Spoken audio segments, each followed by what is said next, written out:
Al hilo del tiempo, por Ernesto de la Peña. Acompáñelo en su éxodo interminable por los grandes momentos de la cultura universal.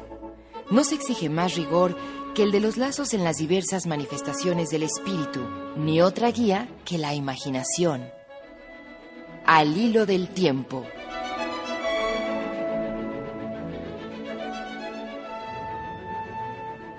Amigos, buenas noches, muy bienvenidos a Al hilo del tiempo.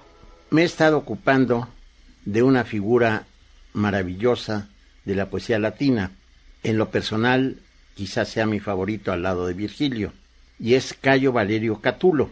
Ya hemos considerado algunas facetas de su genio poético y de su maravillosa humanidad, de su entrega a los amores de una mujer que él sabía muy bien que era infiel y que era frívola y ligera, y sin embargo la parte amorosa y erótica se la dedica a ella, la famosa lesbia. El conjunto de sus obras tiene una historia muy accidentada. Tanto los amigos suyos como el público en general le pedían que escribiera más y que publicara aquello. Claro que publicar suena un poco anacrónico en este caso, porque no había impresoras y cosas por el estilo, pero recordemos que entonces había amanuenses, copistas profesionales, que podían de esa manera distribuir un texto muchas veces. El trabajo era ímprobo, probablemente mal pagado, pero era la única manera de tener varios ejemplares de una obra determinada. Debemos pensar, por ejemplo, que la Biblioteca de Alejandría tenía muchos volúmenes, literalmente volúmenes, porque volumen viene del verbo latino volvo, que quiere decir envolver, es decir, que tenía muchos rollos, miles de rollos, y dentro de esos rollos estaba una cantidad enorme de obras. Entonces, volumen literalmente, desde el punto de vista etimológico, quiere decir rollo. Ahora ya se dice volumen de un libro impreso que tiene desde luego otro procedimiento y otra forma. Catulo se mostró un poco reacio a la difusión indiscriminada de sus obras, pero finalmente hizo una compilación y la dedicó a su querido amigo Cornelio Nepote, famoso a su vez por su Vida de los Hombres Ilustres, que es una obra realmente muy importante para conocer los pormenores de muchos romanos célebres. La obra, o como llaman los eruditos, el corpus de la obra de Catulo, son 116 piezas o 116 poemas, que se dividen habitualmente en 3 partes y que no siguen ningún orden cronológico. La primera parte son piezas líricas cortas, con una métrica muy variada, la segunda ya de larga extensión, y la tercera los epigramas endísticos. Probablemente sea necesario aclarar el concepto de epigrama. Suele ser un poema endísticos, quiere decir en 2 versos, que de una manera abreviada, de una manera taquigráfica, toca un tema y lo agota. Generalmente se entiende en México, sobre todo, epigrama de una cuartetita generalmente festiva o sardónica en contra de algún personaje. Esto lo toman también del sentido originalmente griego de la palabra, puesto que epígrama en griego, quiere decir escrito lanzado sobre, y ahí se ve cierta intención mordaz, malintencionada, valga la redundancia. En una palabra, los epigramas suelen ser nocivos o contrarios a los dedicatarios. Catulo, ya lo hemos dicho, se personaliza, se distingue, se destaca de todos los poetas latinos porque él encomia el amor con mayúscula, el amor que después se llamará romántico. La poesía amorosa de los pueblos clásicos es muy abundante, pero el tono de intimidad, de confesión incluso, que Catulo da a sus poemas, quizás solo se encuentre en él y en Safo, que desde luego es muy anterior a él. Safo es una poetisa maravillosa, pero para desgracia de todos, casi totalmente perdida. Se conservan fragmentos de cierta longitud solo de 2 odas de Safo. Lo demás es pedacería. 3, 4 líneas, 2 líneas, una palabra aquí, otra palabra allá, que desde luego los eruditos recogen como verdaderas perlas y que sirven mucho para ir formando la imagen de esta colosal poetisa. En el caso de Catulo ya dije que tenemos 116 obras de él, de distinta longitud, de distinta intención y por supuesto de distinta categoría. Pero cuando Catulo está en su terreno propio y cuando está hablando de su amor por esta mujer, que era mancornadora, como diríamos en México, ese tono de intimidad, de confianza, de hasta complicidad con sus lectores, creo que es único en la poesía lírica romana, o cuando menos el énfasis que él tiene no tiene parangón. Hay otras obras que tienen ese prurito, digamos, El asno de oro de Apuleyo, en donde hay una comunicación muy directa del autor, el propósito de comunicarse muy directamente con sus lectores, y creo que en general lo logra, pero es otro tipo de obra. Es una obra en donde él se pone como ejemplo de las tretas, las artimañas en que puede caer un hombre que tiene buena voluntad y buena fe. Es decir, es otro asunto. Lo que desde luego le da una personalidad muy acusada y muy original a Catulo es precisamente haber caído en las garras, si se vale la expresión, de esta mujer que lo hizo sufrir mucho. Se dice que el sufrimiento sirve en el arte para la producción, estimula la producción de los grandes creadores. En el caso de Catulo, creo que no hay la menor duda de que así fue.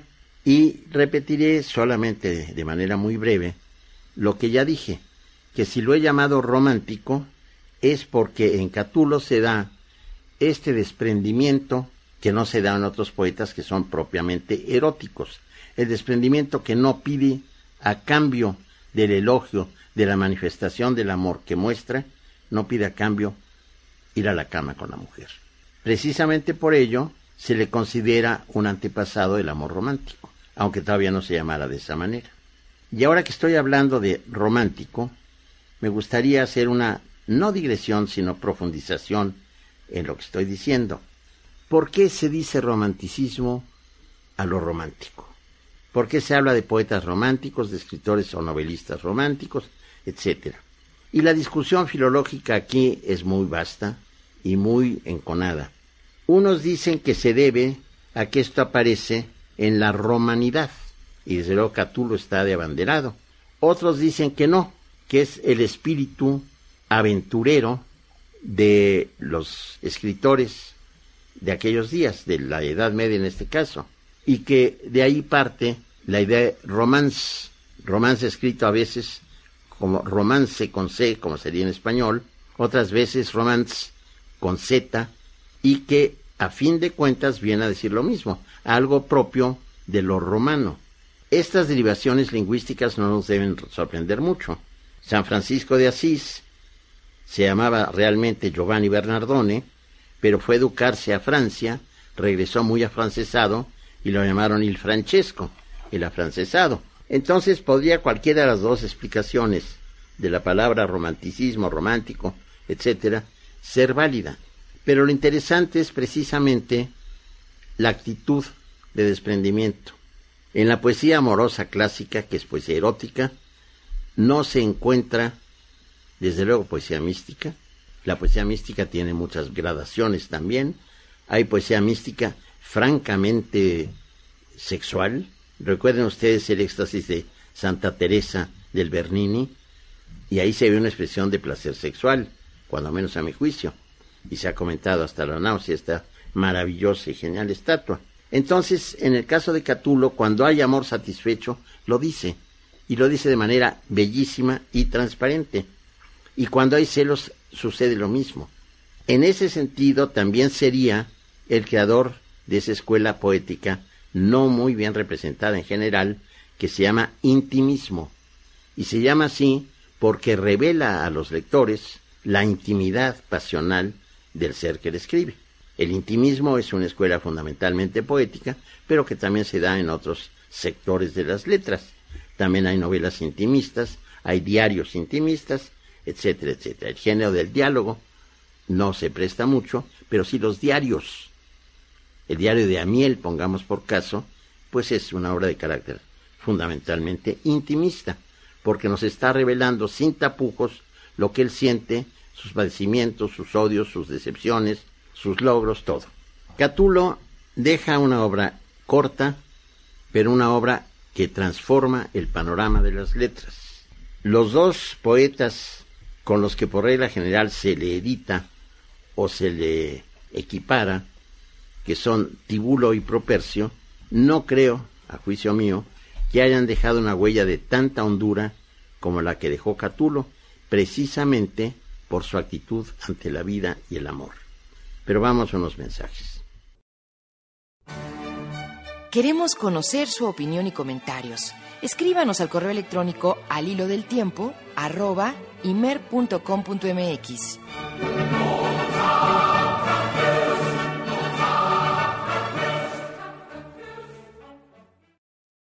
Lo que atrae fundamentalmente de Catulo es esta honestidad consigo mismo, esta generosidad de sentimientos que le hace escribir un poema al que voy a dar lectura a un amigo suyo a quien admira, y que a mí en lo personal, en su exordio, en su primera parte, me hace recordar mucho la dedicatoria de Miguel Hernández a Ramón Sijé, donde dice: a Ramón Sijé, que se me ha muerto de golpe o algo por el estilo, con quien tanto quería.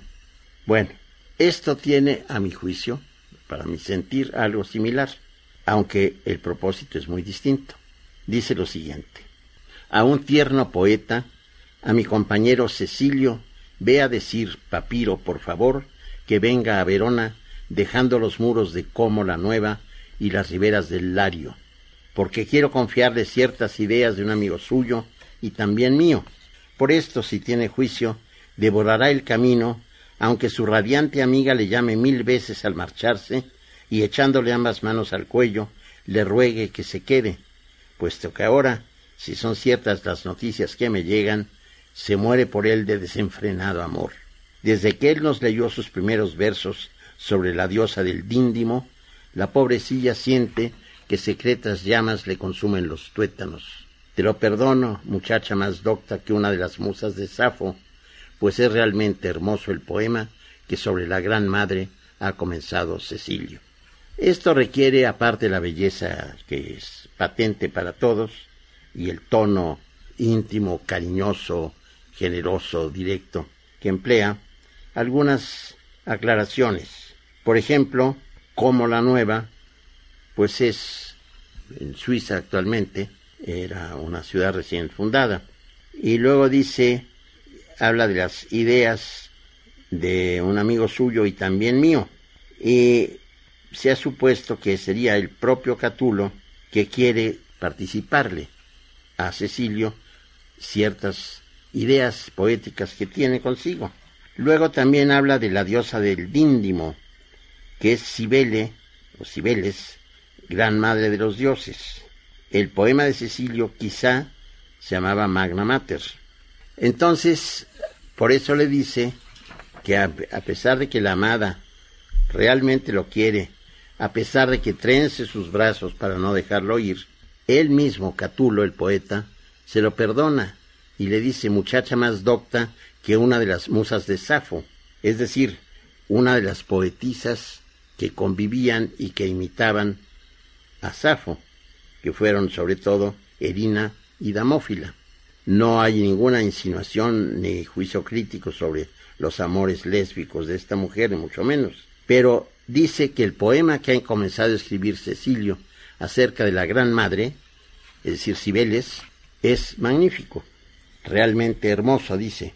Bueno, si la Gran Madre se presta a poemas líricos, pues creo que sería una pregunta ociosa por obvia, pero hay que subrayar al respecto que este poema de Cecilio, que se desconoce, se perdió, tuvo que haber considerado, o muy probablemente consideró, los dos aspectos radicalmente distantes de la diosa madre, porque Cibeles, por una parte, es, puesto que es la diosa de la tierra, la diosa de las vendimias, la diosa de las cosechas, de los frutos, en una palabra. En ese carácter es la dadora munífica de tantos bienes que el hombre disfruta, pero por otra parte es la recipendaria de los cadáveres. Entonces, en ese sentido, es una diosa bifronte, una diosa que puede ser simultáneamente bienvenida y muy temida por el otro, porque la tierra indistintamente produce y engulle. Es más, la supuesta teoría que hay en el fondo, clásica, mitológica, acerca del nacimiento de las plantas, es precisamente algo relacionado con Cibeles y con Perséfona. Se siembra una semilla bajo tierra. Esa semilla se supone, mitológicamente hablando, que hace un viaje a los infiernos, en el sentido lato de la palabra, no los infiernos cristianos, que ahí quizá recibe permiso, quizá estímulo incluso, para brotar. Y entonces lo que la tierra engulló, lo devuelve en forma de frutos, de plantas, de árboles, etc. Esta duplicidad es precisamente la de la diosa madre. De ahí que sea tan difícil, desde un punto de vista clásico, escribir un poema bien articulado sobre esta deidad temible y esplendorosa al mismo tiempo. El otro aspecto de este grandísimo poeta, Cayo Valerio Catulo, es el sardónico, el hiriente, el epigramático. Por ejemplo, a un tal Rufo le escribe lo siguiente, que a mi juicio es de una particular crueldad y de una particular veracidad. Le dice: no te asombres de que ninguna mujer, Rufo, quiera extender bajo tu cuerpo su muslo delicado, por más que la tientes ofreciendo en una tela rara o el encanto de una piedra de insuperable transparencia. Lo que te perjudica es un funesto rumor que pretende que en el cuenco de tus sobacos habita un feroz macho cabrío. Todos lo temen. No es extraño, en realidad, que una perversa alimaña, con la cual no quisiera acostarse ninguna muchacha bonita, te habite. Destruye, pues, esa cruel peste del olfato, o deja de asombrarte si todas huyen de ti. No puede ser más rotundo, más hiriente y más veraz en su expresión. Esto es muestra del reverso de la medalla. Luego viene otro epigrama, también de gran profundidad psicológica. Dice la mujer que yo amo que con nadie quisiera unirse sino conmigo, ni aun si el mismo Júpiter se lo pidiera. Lo dice, pero lo que una mujer dice a su amante fogoso, hay que escribirlo en el viento y en el agua rápida. Esta es la gran sabiduría de la vida que tuvo Catulo. Y luego vuelve al tema de este infeliz Rufo. Si a alguien con razón cortó el placer el maldito macho cabrío de sus sobacos, si alguien merece que la gota torture su cuerpo entorpecido, es precisamente ese rival tuyo, que haciendo el amor a la que os pertenece en común, ha reunido milagrosamente, gracias a ti, ambos males. Pues cuantas veces se une con ella, tantas veces son castigados los dos. A ella la infecta el hedor, a él le mata la gota. Es decir, es terrible, es implacable. Por eso fue un gran epigramista. Y esto me recuerda un texto maravilloso, sutil, espléndido, como casi todo Borges. En el arte de injuriar, si no recuerdo mal, dice lo siguiente, que es de lo más hiriente que he leído en mi vida.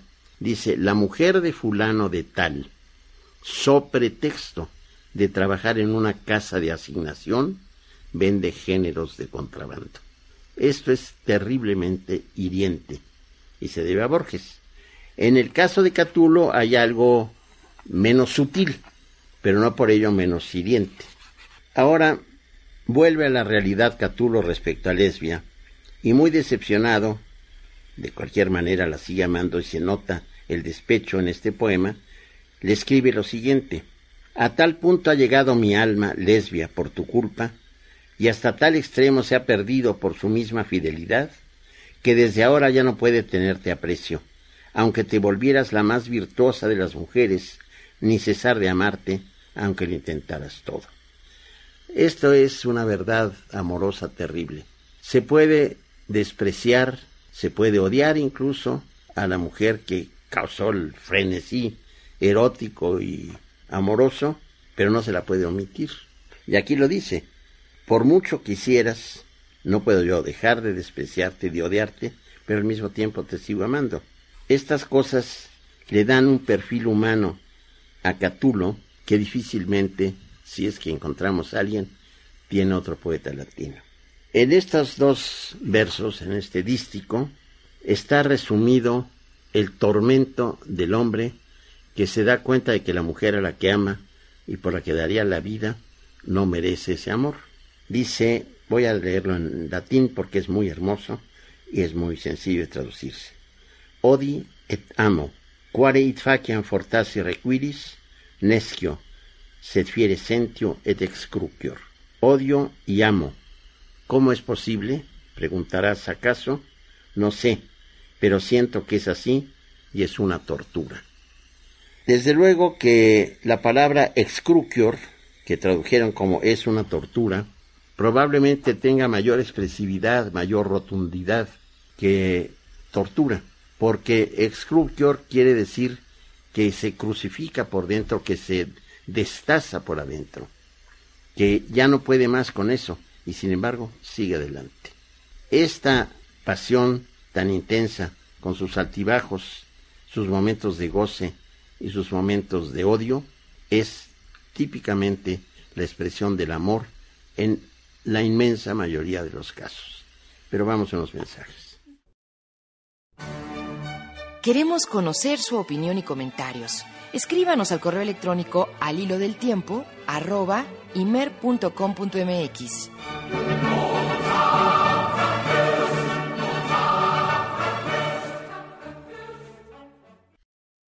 Y aquí un ejemplo también del arte de injuriar. Es un poema en 4 versos nada más, y dice lo siguiente: bajo el primer consulado de Pompeyo eran 2, Sina, los que se solazaban con Mesila. Hoy que eres cónsul por segunda vez, siguen los 2, pero han crecido 1 millar por cada uno. Fecunda semilla de adulterio. Y luego en este dice: a causa de su finca de Firmo, Méntula pasa, y no sin razón, por rico. Tiene allí cosas preciosas, aves de caza, peces de todo género, prados, cultivos, venado, pero en vano, sus gastos superan los frutos. Por esto admito que sea rico, pero le falta todo. Alabemos la finca mientras su amo sea pobre. Ahora voy a dar lectura al número 116, que es el último de esta recopilación, aunque yo me seguiré ocupando de Catulo. A menudo, a intención tuya, he buscado con el paciente espíritu de un cazador la forma en que pudiera enviarte versos del descendiente de Bato es Calímaco, para calmar tu alma y para impedirte que lanzaras venenosos dardos contra mi cabeza. Pero ve ahora que en vano me he tomado este trabajo, Gelio, y que de nada han servido mis íntimas plegarias. Estos dardos que disparas contra mí, los evito solo con mi manto, pero tú serás traspasado por los míos y sufrirás tu castigo. Evidentemente no se equivocó, porque el poema sigue aquí incólume y la intención agresiva también. Agradezco mucho la atención que prestaron a este programa, espero contar con ella en la próxima ocasión, a la misma hora y por la misma estación. Que entre tanto gocen de todos los privilegios de la vida. Muchísimas gracias y muy buenas noches.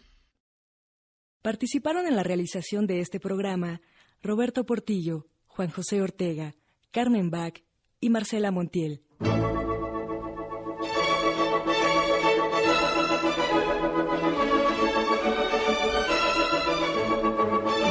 Al hilo del tiempo, un programa de Ernesto de la Peña.